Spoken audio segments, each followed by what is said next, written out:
Good morning. Good afternoon. Good evening. Welcome to being here. I'm Ariel. I'm Shya.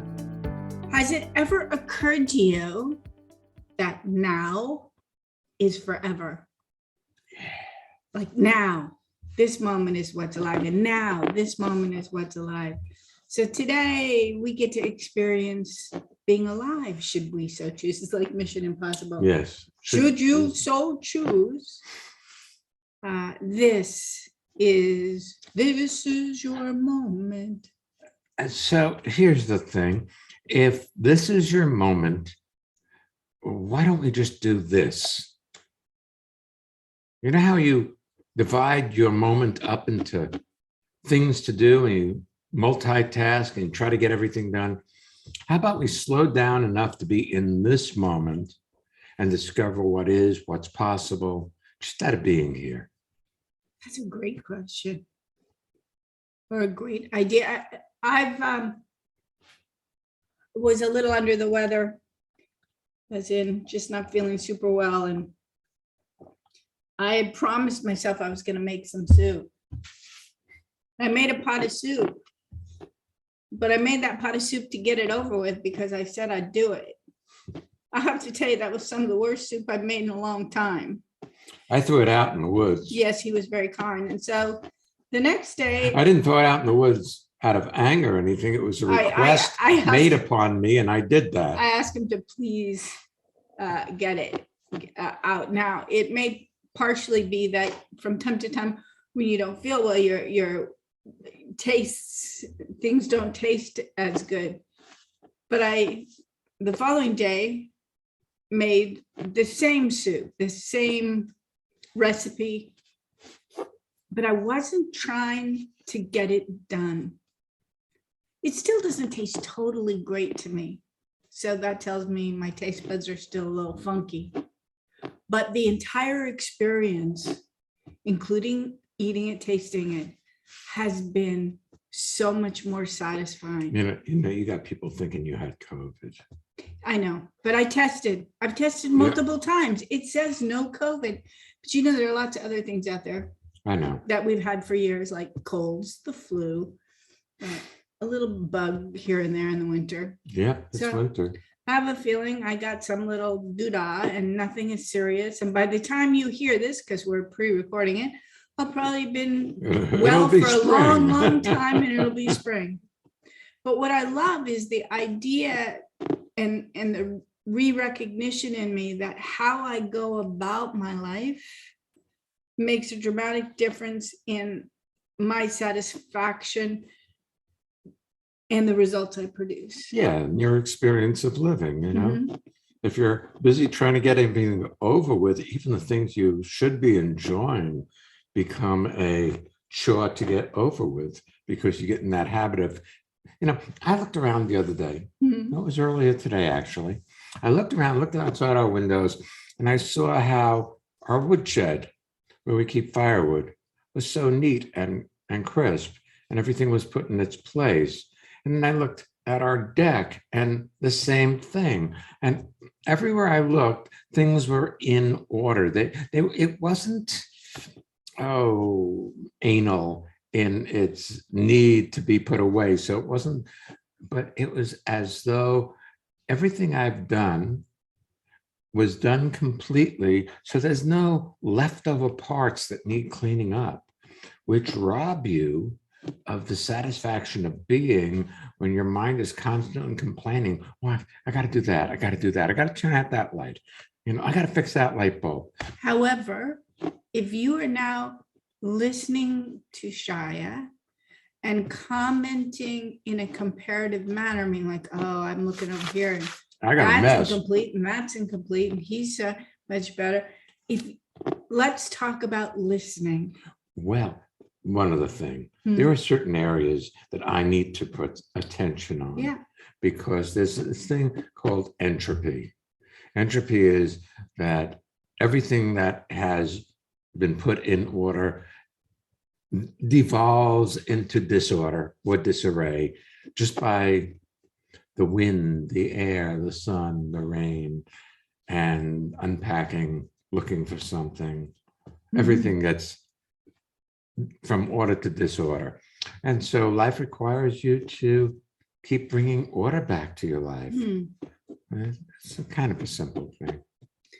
If you are comparing yourself, then you're not stepping into now, because you're always going back to what you've done and comparing it to how your idea of how you should be, rather than investing in what is. You can't change what was. Or you go back to thinking who you were and applying it to this moment. That's the same person. And each moment is an opportunity for you to step into the next moment of the beginning of your life. One other thing, let's talk about listening. Mm-hmm. If you want to get the most out of this podcast, you don't have to do anything, but it would be A possibility. and a vast difference in the experience of satisfaction if you discover how to listen. I mean, we all think we know how to listen. We all think we listen. But what we do is mostly think about what's being said rather than allow what's being said to come in unfiltered, not through this filter of what you think you already know, so you can discover what is real in this moment rather than, in computers, there's a thing called a cache, where it almost takes a picture of what you've got and then it represents that picture. That's why websites give you cookies. They actually allow you to quickly access what was, and sometimes you don't get a current picture. Right, you don't get the current picture, you get what you thought was there. And so I suggest that we all slow down enough to hear what Ariel, myself, or our guests are saying. I mean, if I don't listen to them, I can't give them an answer that's of any value. Anyway, I think that's good. As you're talking about it, I realize it's the same me making soup with the exact same ingredients. Right. But the difference is one driving forward to produce a result, and the other is being here with each ingredient. And it may be that I put less of certain things in and more of other things in the last version, and was there browning the onions rather than hoping to get it over with. Could be. It's a little bit like listening. When you're here, everything gets savory. Let's take our first guest. Please. Well, welcome, Claire, to being here, and kindly tell everybody where you are zooming in from. Hi, Ariel and Shya. This is Claire, and I'm zooming in from Waldorf, Maryland. You look so bright. Yeah, awesome to see you. I gotta say, we haven't known you that long. I mean, you've been a peripheral part of our community for a long, long time, actually. But started coming to our Zoom seminars on Mondays and whenever. We do them also on Tuesdays in Europe and on Saturdays in Europe, but it's actually worldwide via Zoom. And so I've seen you more recently, and not to throw your attention back on yourself. You're doing brilliantly. There's much more self-expression in your being with us. It's very obvious to me, and it's probably obvious to Ariel as well. It's like you turned up the rheostat on your life, and you're shining brightly. Yeah, it was so neat when I first started going to the Monday night seminars. There was this feeling that I just started to kind of pick up that maybe I was all right. And it was such a beautiful feeling. I love that. Yeah. Has the maybe dropped away and it's turned into I'm all right? I would like that. That definitely is my preference. Yes, if you look, most of the time, that conversation about how you are may not even exist anymore because you're just engaged in your life. Yeah, definitely. I feel like it's easier to just see what's there and then do it. In fact, it was so funny before I logged into the Zoom link for the call today.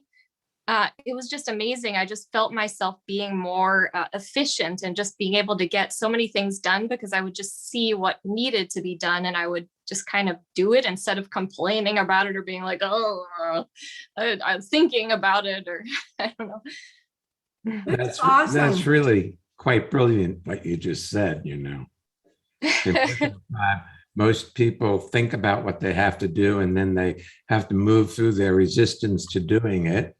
And a lot of times they don't get through that resistance. But if you just look and see what's needed and produce it, then you're free. You know, we have the benefit of seeing you, and I know people have the benefit of hearing you, but I loved watching your eyes look and say, oh, I just look and saw and did what came naturally. I think some of us underestimate the possibility of using our eyes, not only in a seminar where we're listening to each other so we engage, but also using our eyes to look around, and it becomes obvious what needs to get done. So I have a question of you. Yeah. It's all good. How did you find us? Originally, I read a book that mentioned your work. Actually, in college, I really wanted to get a boyfriend. So I read this book by Marie Forleo. Mm-hmm. And then sometime later, I realized that everything that had just helped so much in that book was what she mentioned she had learned from you guys. So then I decided, yeah. Anyway, so then I decided to look into your work, and that's how I read the first book, or actually I listened to it the first time on an audio book. Working on Yourself Doesn't Work. I listened to Ariel reading it. It was a beautiful experience. Well, that's great. And thank you. That answers my question, because, you know, most people find us word of mouth. Well, I guess that is a type of word of mouth. That is kind of a word of mouth. Yeah. And so I was wondering how we met you, because when we first met you, you were like most people, you were tentative in your engagement with us. Oh, totally. Yes. And so now I see that, you know, you're flowering, you know, you're blossoming into Claire, not the story Claire had about what she thinks was wrong with her for not having a boyfriend, for instance. I don't think the tentativeness was a bad thing. And I don't believe the tentativeness was about us. Mm-hmm. It had to do with the level you trusted yourself at the time. But isn't it awesome that you read a book and saw pieces in there that resonated with you, and you had the courage to go find further? Us? Yeah. Oh yeah, I'm so grateful. I'm so grateful that all of that happened, really. I mean, what a treasure. I don't know how else to put it, but I'm so grateful to the two of you. Thank you. Well, I'm grateful to you for having the persistence to look and find what will work for you. You know, there's lots of people out there who wish they could feel the way you're feeling these days, because they're lost in the story of their life and thinking there's no alternative to that. And the interesting thing is, the second principle of instantaneous transformation, no two things can occupy the same Claire or anybody else, fill in with your own name, at the same time. So if you're busy, interested in the story that you've told yourself over your life about your flaws, failures, not enoughs, you never discover how great you are. Mm. If you leave that alone, the obvious is how great you are. Yeah. And so for me, you're a gift in that I saw you several months ago when I first met you, and you were being careful with your life. And now you may still be being careful with your life, but you're fully self-expressive, or very self-expressive into this moment, which is where it's all happening anyway. Well, you know, you said, what a treasure. And I thought, yes, you are. If you look, you signed up for our Living Made Easy on Demand video series for some time before we saw you here on Zoom. And even that you said, okay, I'm going to try this. I want this. And then you got a video each week from us in your inbox with us having a conversation with people. And even still, you had to take the leap to meet us, and I'm putting air quotes around this, in person, because of course via Zoom is in As close to person. in person as we can get, And given COVID. And I think I've just been seeing people's journey lately toward the moment, or toward seeing themselves, and all the different routes we've taken to get here, and how incredible it is that you had the curiosity and tenacity to be you. Oh, thank you. That is so kind of you. Thank you guys. It's not just kindness, though. See, it's observation. We see what you've done to bring yourself to this moment, rather than we are producing it. You're using what we're talking about to pull yourself into your life. Like, there are thousands of people who listen, tens of thousands who listen to our podcasts around the world. And I know that at least some portion of them are saying, you know, I should try that. I should go to one of the seminars. They don't make it. So you're having made it. And you're noticing, I'm sure, it keeps expanding. Your ability to be present in your life keeps expanding. And please know we're not brushing off your thanks. We're appreciative of you saying thank you. We just want to make sure that as you thank us, you're including yourself in. I see. Wow, thank you. I didn't see it that way. I appreciate you pointing it out. What you think is that we are a gift to you. You are a gift to us. Seeing you blossom into your life is inspiring. Now that we've made you probably a little self-conscious, bit crazy by giving you what you appears to you as a whole host of compliments. I'm just curious if you had any question today. Not that you need one, but if you did, we're happy to answer it. Oh, yeah. I guess my question with the now is forever topic was I find myself sometimes dropping out of the now because of the many preferences I seem to have in my life.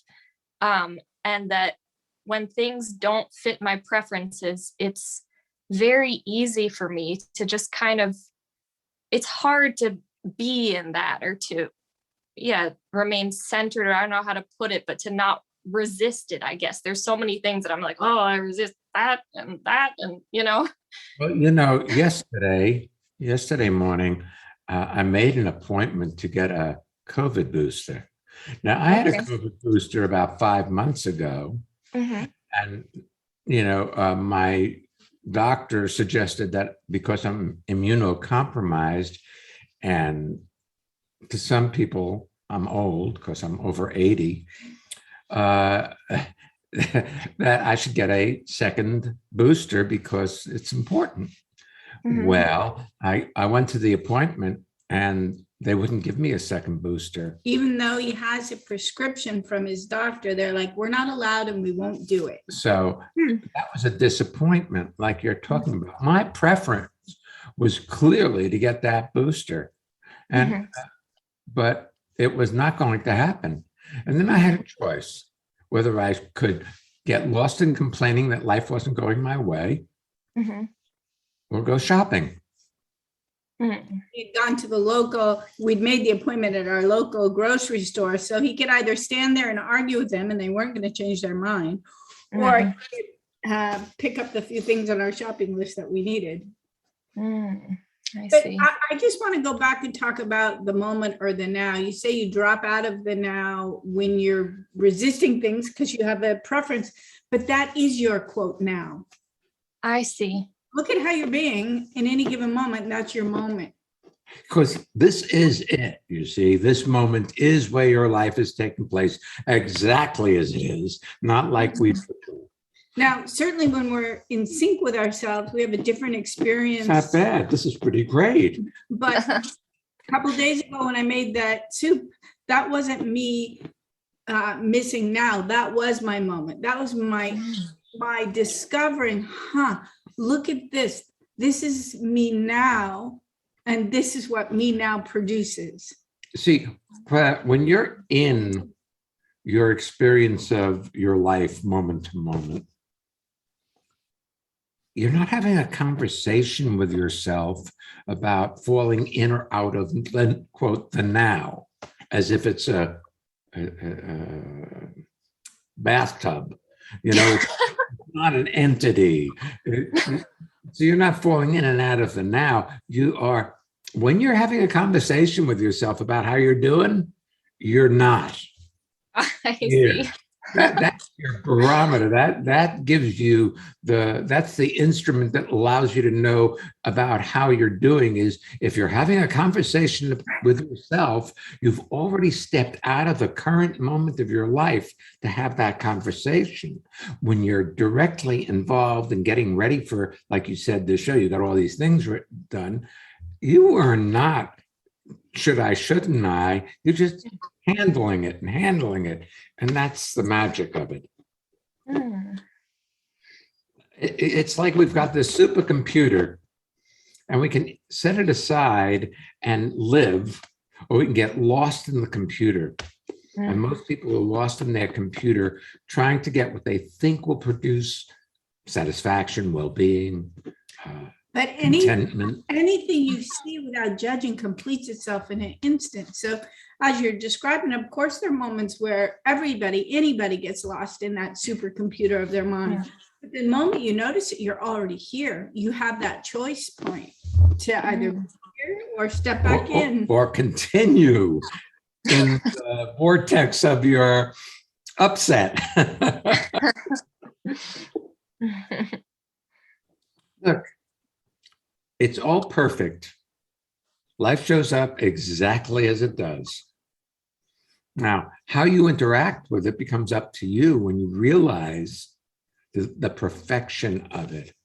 When I went to get this booster and I couldn't get it, I realized I was trying to make something happen that the universe just didn't want to happen. I thought I needed a booster. The universe argued with me on that. And we'll still get it for him. And I'm certain by the time this airs, he'll have it. We'll go, we'll have it set up through his rheumatologist in the city. I'm sure it'll be, but till then, here we are. It's all perfect. I see. Yeah, there's something so healing about that idea that everything is perfect as it is. Yeah, not as an idea, though, as an experience. When you start to realize how everything you're doing is just right in that, and I don't mean as in right and wrong as much as in sync with your life. Well, I really saw it with Shya yesterday because he sincerely wanted to get this booster. It's been 5 months. His doctor sent us the prescription and he goes and they won't do it. And so there's immediate disappointment. And he had to wrestle himself from stepping into a conversation about how stupid it is that they won't give it when he wants it and he has a prescription. Aside from the fact that a third of the people in this country are not immunized and they're begging people to take the vaccine and they've got excess of vaccine and et cetera.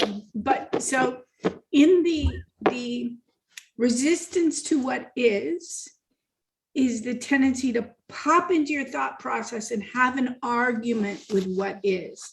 The argument doesn't change what is, it just makes you miserable. It just changes your experience of life. That's such a good point. Yeah, I think somehow that by being, upset or by thinking about it, I'm going to solve it or change it. Yeah, more to your liking. Yeah. Of course, it worked. When you were a kid and something didn't go well, most of us at some point got Had a down on little temper the tantrum. ground, started crying, kicking our feet, and people, picked us up and made our boo-boo better. But, I think if Shad laid down in ShopRite and started kicking and crying, that They wouldn't come up. probably would have taken me away in an ambulance in a straitjacket. Yeah. I think in that first book, Claire, that we wrote, I'm not certain because we've written several. There was a study done about catharsis, where catharsis is when you get upset and you shout and scream, pound things and express yourself. And there was the idea that if you get things off your chest, you're going to feel so much better. In this particular experiment, they had two groups. They had one group that they encouraged to cathartic. Mm-hmm. And the other group, the control group, they didn't. And then later in the day, the experimenters had all of the individuals go in and do a project on a computer, and the computer was rigged to not work. So it was like some of our computers, if you've ever had a computer crash on you, or you hit the space key and it won't do space, like it was set up with bugs in it. And they tested people's reactions. The group that had been cathartic earlier got far angrier. They got inappropriate. They were pre-primed to be more frustrated at a small thing than the people who had been encouraged just to distract themselves onto something else. And I really see that here, first principle, anything you resist persists, grows stronger, dominates your life, not only here, but here and here. You bring it with you. And third, something happens that you don't like, you just distract yourself from the fact that you don't like it, move on, and the next thing you know. Or don't distract yourself. Notice you don't like it. Feel what it feels like to not like it, and then move on. And what was it that you needed me to cut while I was out here? Yeah, I think what I do is try to feel it to get it away.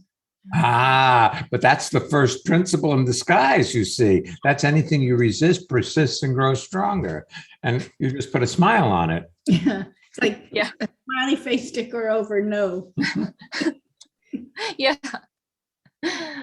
But now that you see that, you start to have other options. Well, when you realize you can't do it wrong, that you're doing great, even when things don't show up the way you want, that's when it starts relaxing.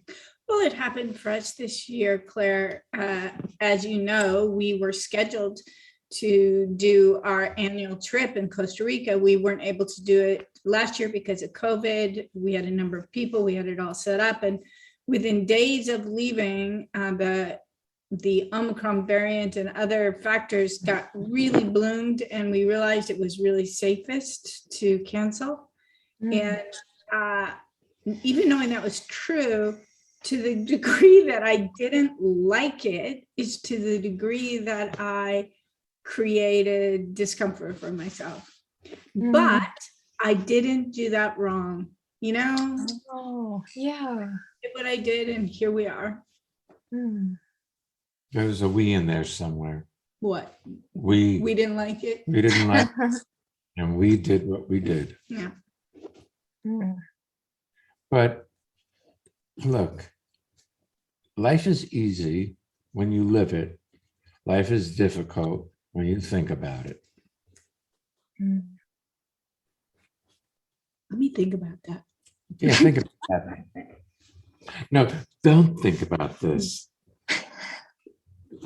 Hey, such a treat being with you today. Yes, really. I know you. this is your first podcast with us. So welcome and awesome.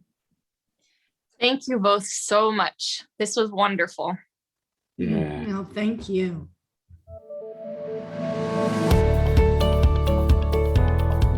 Now it's your turn. Let's hear what one of you listeners has to say about being here in the transformation community. Here is Christian from Munich. Listening to the Kane's podcast, attending a seminar weekend, it's always afterwards I feel so light, rejuvenated, and just like light, like air or like a cloud, and have the feeling like I can see the world with new eyes. It's just a treat. And I meet so many lovely people when I attend the seminar. It's magnificent. Thank you so much. Do you want to have well-being with consistency? Connect with people all over the world from the comfort of your own home at Ariel and Shya's lively interactive Living Made Easy virtual seminars. Join any of their 2-hour online events or take a deep dive into the magic of being you at a virtual weekend seminar. Come on, let's connect. Find out more and register at transformationmadeeasy.com. We invite you to our Living Made Easy seminars. You can take a page out of Claire's book and make the leap and come try us out. The next opportunity is this Saturday, the 12th, or next Monday, the 14th. And if you're listening to this in the archives, all you have to do is go to our website, transformationmadeeasy.com, click on the Living Made Easy link and see what date comes next. Leap into Life. That's a weekend seminar. It's currently scheduled for April 29th, 30th, and May 1st. It'll be a Friday night, Saturday, and Sunday. But that's set up as an in-person seminar, and we'll see if we'll be able to do it depending on the situation with COVID. If it's not workable or if the facility won't open, we will know by the time this airs. You can check our website. It will then be via Zoom. Either way is intimate and powerful, and dare we say, Fun. perfect. Because when you step into your life as if this is your idea, not second best, life is an amazing thing. Well, you know, we've all, this may be too much information, but here we go. We come from an anthropological outlook or paradigm in regard to well-being. And an anthropologist studies cultures, and each and every one of us have been raised in an ongoing culture.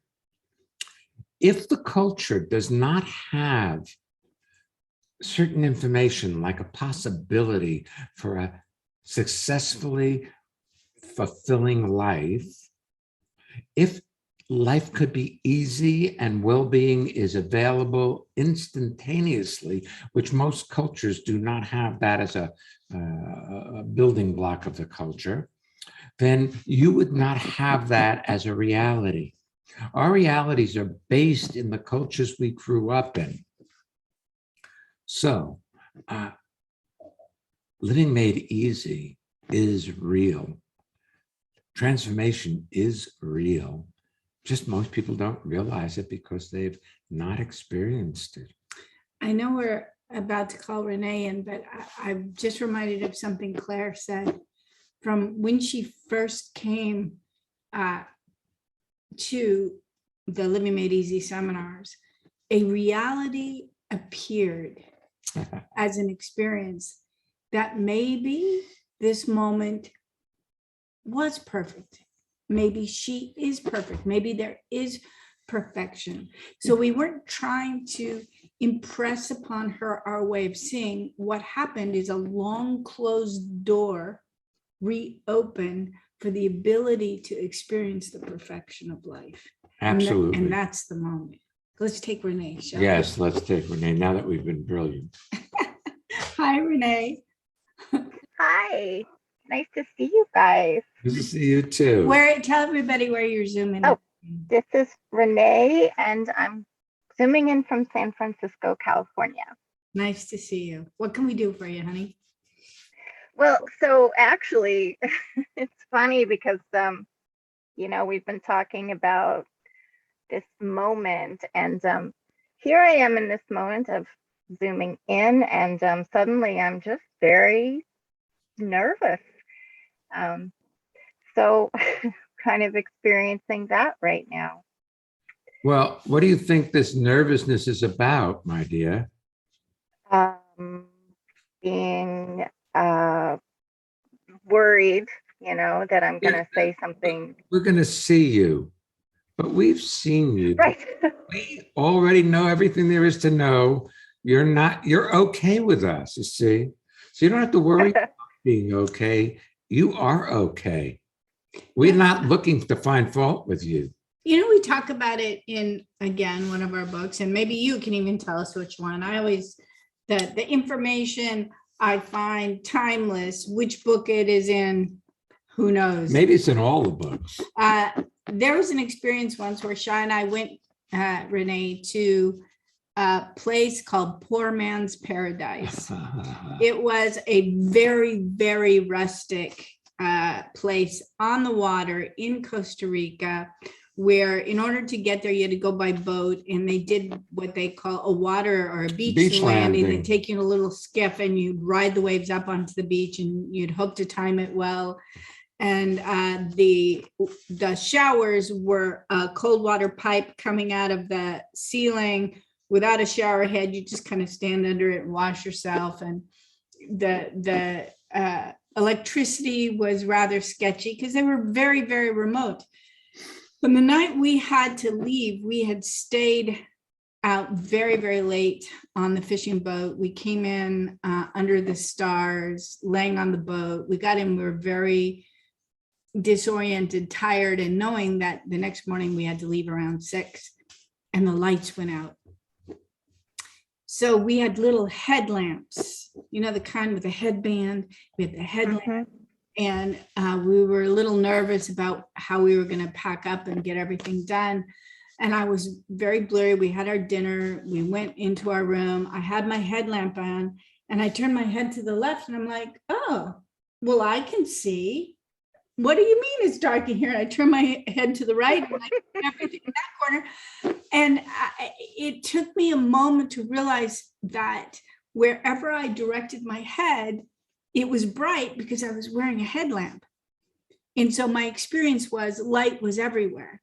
But if that headlamp, metaphorically speaking, of looking out into life, suddenly falls down into your eyes in how am I doing? How do I look?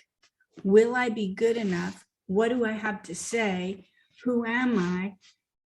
That's where nervousness comes from. That blinds you. You're blinded by your own lamp. Where your brilliance out into the world goes in onto how am I doing?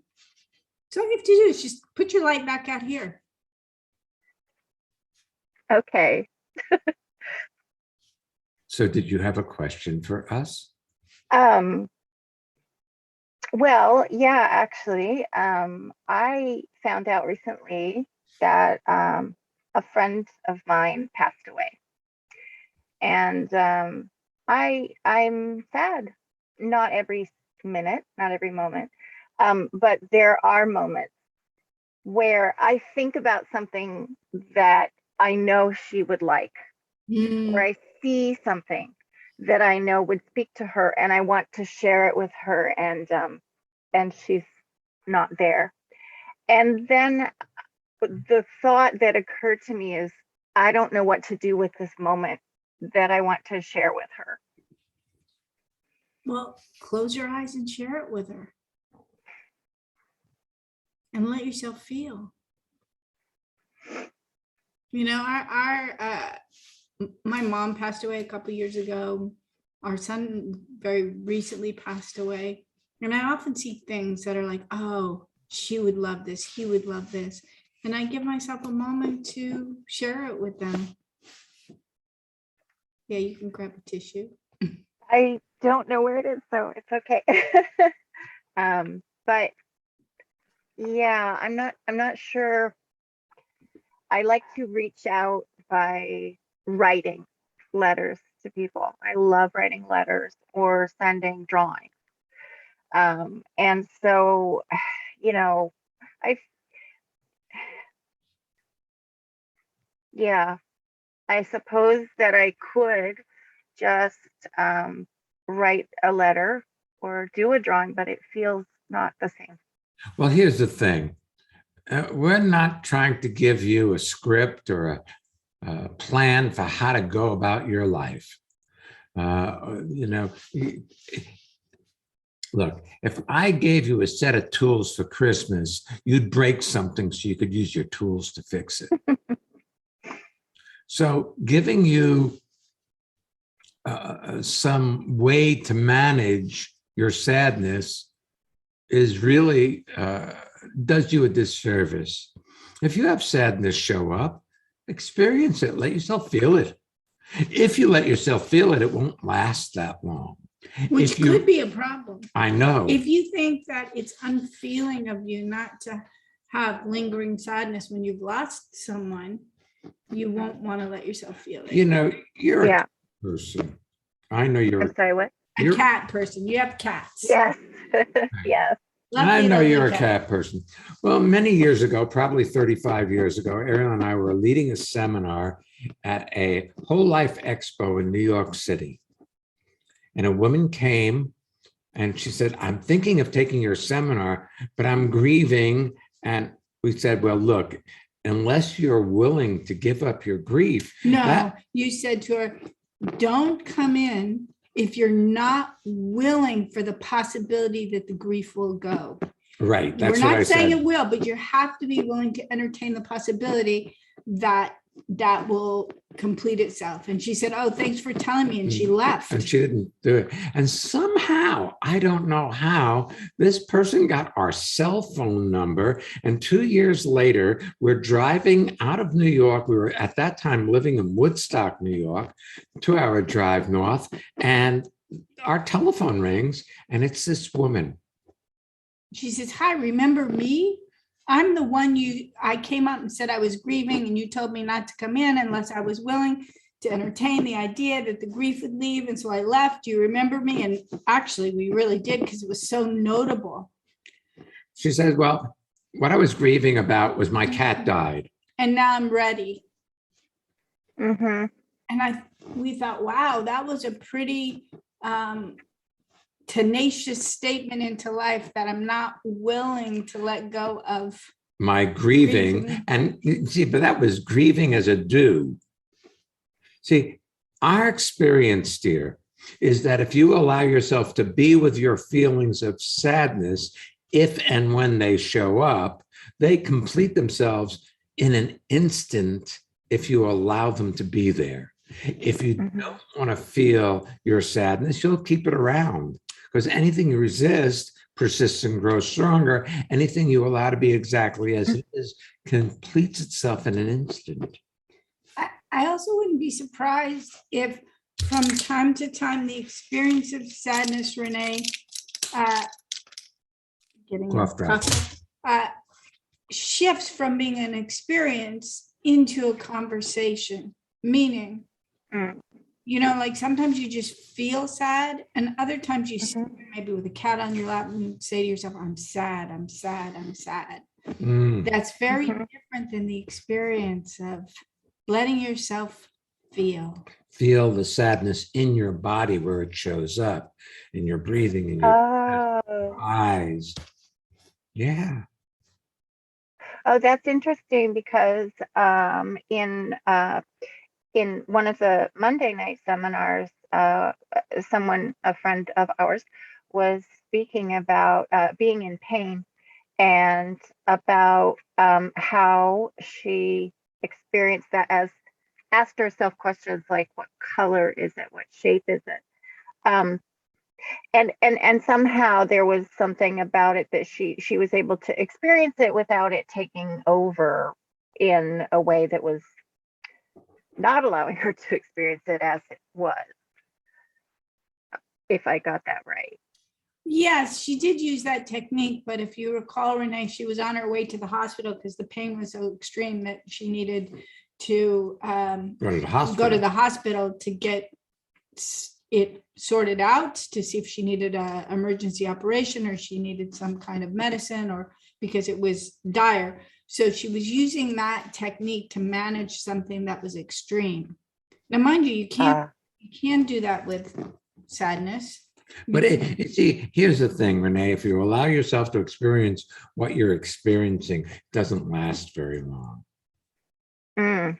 So if Oh, you, I think I understand the Yeah. distinction you're making. if you like being sad, keep resisting being sad and you'll stay sad.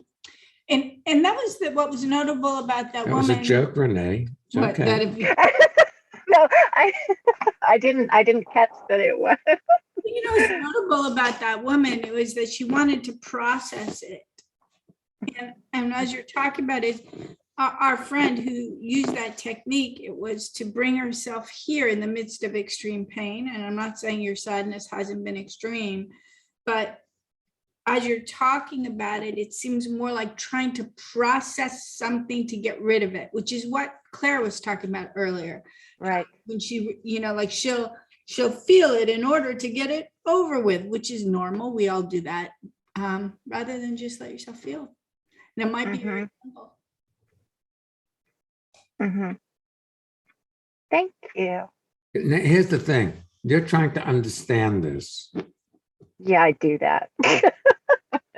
And so if you're trying to understand it, it won't work very well, because understanding is outside of experience. It's in the thought process. You may have an experience of trying to understand. You may have an experience of thinking about it, but that's not the experience of sadness or of grief or of happiness or of love. Those experiences are unique unto themselves. If you let yourself feel them, it makes you available to life. If you resist feeling them, they dominate your life. Oh, I think I see. Mhm. Look, your intelligence is showing up here. I know it kind of gets in the way. Get in the way. It does, because you're a smart person.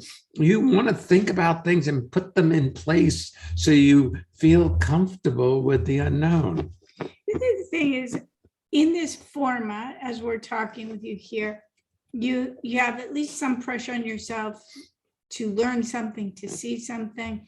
I've been really enjoying you at the Living Made Easy's seminars lately. You come, you participate, you listen to people, you allow yourself to be delighted by them, moved by them, touched by them, sad with them when they're sad, happy. And in that, I see you having so much less attention on yourself and how you're doing it. It's really been a blessing to have you there. Having attention on yourself and how you're doing does not make you get better. What allows you to be better is leaving yourself alone. Right. Really. Right. You're already brilliant, except you have this story, like a soundtrack running alongside the movie, that complains that you're not enough or you're too much. Right. Yeah, that. Yeah. Yeah, that. A lot of people have their COVID too much. One of my favorite things pre-COVID was I'd get a whole bunch of my friends would come out here, and there are a couple of consignment stores, and we'd all go, and for very, very little, we could spend a day playing together and come away with little treasures. I recently started consigning things there because it's been so long since I've gone out. And what's really funny, Renee, no consignment stores around here are taking pants. I think it's because everybody's on Zoom. Nobody cares what clothes. They're only doing tops. It's very That's so funny. Yeah. Yeah, that makes sense. Mm.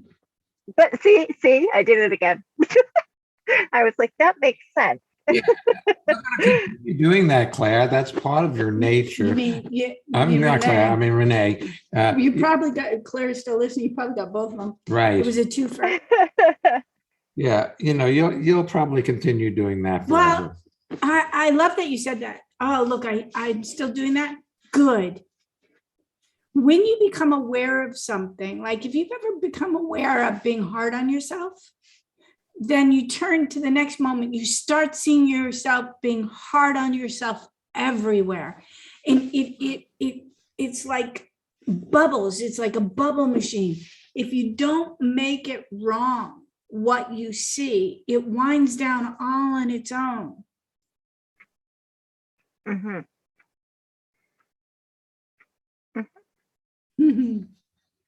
Well, it becomes fun. Yes, you are. So thank you.